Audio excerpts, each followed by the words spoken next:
Hello everybody and welcome. In this video I will show you how to add your headphones Corsair HS55 to the application. All you need to have is just a cable USB-C to USB-A, so just connect USB-A cable to your PC and USB-C cable to your headphones.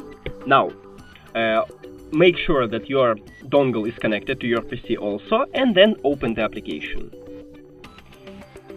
Now, click on it and click Pair. Start process and finish. And we did it! Thank you for watching this video. If you found it helpful, please consider subscribing to the channel and leave the like on the video. It's really important to us. See you later!